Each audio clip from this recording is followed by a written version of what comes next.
Welcome back, everyone. Ready to dive into something pretty cool. Today's deep dive is all about neuromorphic computing. Neuromorphic computing. You got it. Okay. It's a new field, Yeah. and it's basically all about making computers that work a lot more like the human brain.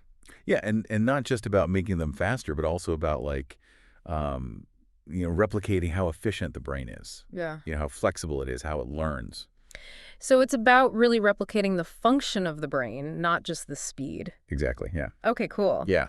So the source for this deep dive is this really fascinating article by C.L. Beard from BrainScribbler, and it's called Neuromorphic Computing. What is this new thing? Catchy title. I know, right?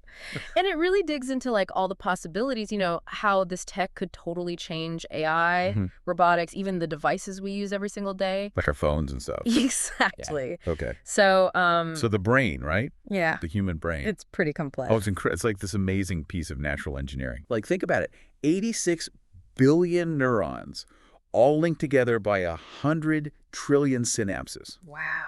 And they all work together to process information with just like amazing power and efficiency. So I gotta ask, like, if the brain is so efficient, why haven't we tried to copy its design before?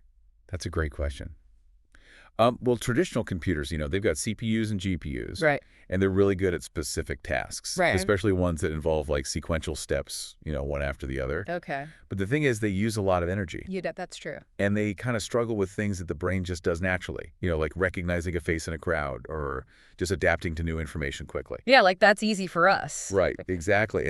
And that's where neuromorphic computing comes in. Okay, so that's where it gets really interesting. It does. So the article talks about 3 key advantages of neuromorphic computing. Okay. The first one is energy efficiency. And these systems, they use something called spiking neural networks, which kind of mimics how the brain uses such little power. Yeah, like mimicking the brain's natural efficiency. Exactly. Yeah. So like just imagine like a neuromorphic chip could do like complex image recognition using way less energy than a regular GPU. Yeah, we're talking like 1,000 times less energy. Whoa. Like that's huge, Right. Especially with how much we rely on, powerful devices these days. Yeah, so are you saying like our devices would last like forever on one charge? Well, maybe not forever. Okay. But we could see like battery life improvements that we've never seen before. Okay. Like think about your phone or your laptop. Mm-hmm. You could run all these super sophisticated applications without having to worry about your battery dying all the time. That would be a game changer. Right.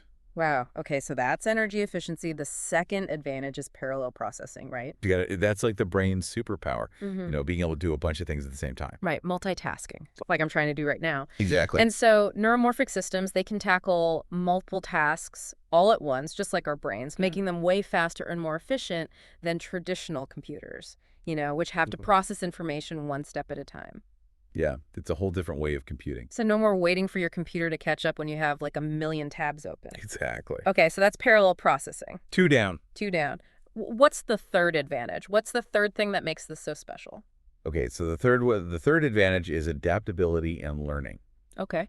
And this is kind of like the holy grail of AI, Yeah. just like the brain learns from experience and adapts to new information, these neuromorphic systems can actually evolve over time. Whoa. Yeah, it's pretty amazing. That's huge. It is. So it's like instead of just, following programmed instructions, Right. these systems could actually like learn and problem solve in like creative ways. Yeah, that's the idea, like giving computers a little taste of the brain's plasticity, Okay, so what is that ability to rewire itself based on experience. plasticity? Yeah.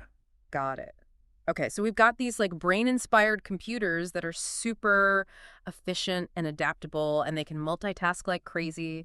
But like, what about real-world applications? How could this actually be used? Okay, so now that we've talked about the advantages, Yeah. let's dive into how neuromorphic computing could totally change things up in different industries. Okay. The potential applications are like all over the place. Yeah. Take artificial intelligence, for example. Imagine AI that can actually learn, adapt, and solve problems in creative ways just like we do. That's mind-blowing. Like, we're talking about AI that's not just smart, it's like insightful. Exactly. It can come up with solutions that we wouldn't even think of. Yeah, like it's thinking outside the box. Okay, what about other fields? Well, robotics is another area that could be massively impacted. Imagine robots with neuromorphic chips. They could operate much more independently and efficiently, navigate really complex environments, respond to unexpected situations, even learn from their mistakes. So no more robots like bumping into walls. Right, exactly. Like we're talking about robots that can move with grace and agility like a human. Yeah, and all while using way less energy. That's incredible. Okay, so AI, robotics, what else? Well, let's not forget about edge computing. Oh yeah, edge computing. That's all about bringing really powerful processing to small devices without killing the battery life. Right. Like imagine your smartphone being able to do all these complex AI tasks right on the device. Locally. Yeah, locally, without needing to rely on the cloud or think about tiny sensors that can analyze data in real time, making our homes and cities smarter and more responsive. So it's like embedding intelligence into everyday objects. Exactly. Making them more intuitive and helpful.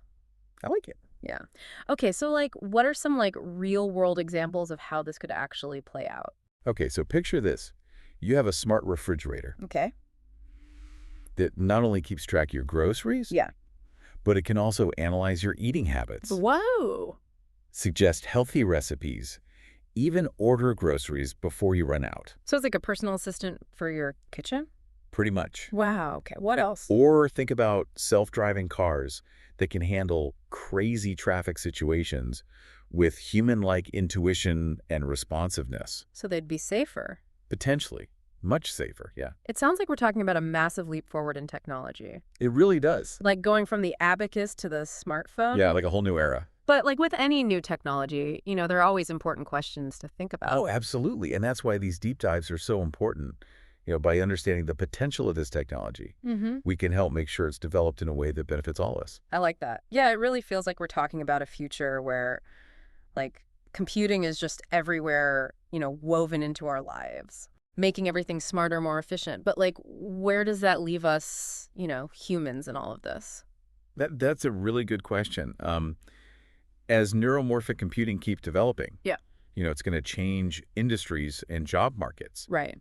Some jobs that people do now will probably be automated, Yeah. which means we need to think about how the workforce is going to shift. So we need to be ready for those changes, Think about how we can adapt, learn new skills for the jobs of the future. Exactly. Yeah, we need to focus on education and training programs that'll help people develop the skills they'll need in a world where human intelligence and artificial intelligence work together. So it's not about like humans versus machines. Yeah. It's more about like working together. It's about collaboration. Yeah, Right. like enhancing our own abilities with AI. Okay. I like that. Yeah. Think about medical diagnosis, for example. Okay. Imagine doctors using AI-powered tools to analyze all sorts of medical data, Wow. find patterns that are hard to spot, and make more accurate diagnoses. So it's not replacing doctors. It's helping them. It's giving them more information so they can make better decisions for their patients. That's a great example. Yeah, and that's really the key takeaway here. Yeah. Neuromorphic computing has this huge potential to unlock all these amazing advancements in different fields. Mhm. But it's up to us to guide its development and make sure it's used responsibly for the good of everyone. So to wrap things up today, we've been exploring the world of neuromorphic computing. It's a fascinating field. I know, right? And it's inspired by the brain. Yeah, by how efficient and adaptable the human brain is. And it's trying to overcome the limitations of, the computers we use today. Right. Trying to create a future where machines can learn and adapt and solve problems in ways that we never thought possible. Exactly. We talked about how it could totally change industries like AI, Robotics, computing. leading to a world where intelligence is just embedded in everything. Yeah, and we also talked about how important it is to prepare for the changes that might come along with this technology. Both societal and economic changes. Definitely. So here's a final thought for you all to think about. Okay. As neuromorphic computing gets more advanced and becomes a bigger part of our lives, Yeah. what role will human ingenuity and creativity play in shaping that future? How can we use this technology to solve some of the world's biggest problems while making sure it benefits everyone? Yeah, that's something worth pondering as we enter this new era of computing. Definitely. Thanks for joining us for this deep dive into neuromorphic computing.